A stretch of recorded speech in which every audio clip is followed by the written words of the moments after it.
Condamné en 2021 à 15 mois de prison pour outrage à la justice pour avoir refusé de comparaître devant une commission d'enquête sur des soupçons de corruption sous sa présidence de 2009 à 2018, l'ancien président de l'Afrique du Sud a purgé sa peine le vendredi 7 octobre 2022. Une annonce faite par le ministère sud-africain de la Justice dans un communiqué publié ce même jour.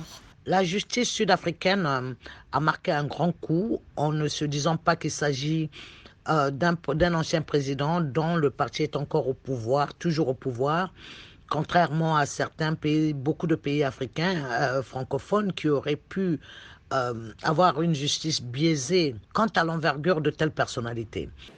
L'octogénaire qui a comparu après la fin de sa peine vendredi est encore dans des démêlés judiciaires. Jacob Zuma doit encore répondre devant la justice d'une affaire de pots de vin datant de plus de 20 ans.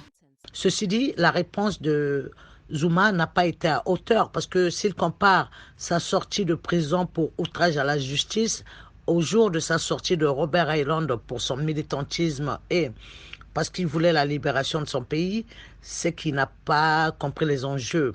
Je crois qu'il comprendra mieux les choses quand son procès pour corruption, pour affaire de pots de vin se tiendra et qu'il comprendra que la justice ne lui a pas fait de cadeau. Je crois qu'il reviendra sur terre et qu'il comprendra qu'il ne faut pas faire de telles comparaisons quand on a été dans une histoire de corruption. L'incarcération de Jacob Zuma en juillet 2021 avait déclenché une vague sans précédent de violence et de pillage dans la province du KwaZulu-Natal avant de s'étendre à Johannesburg, faisant plus de 350 morts.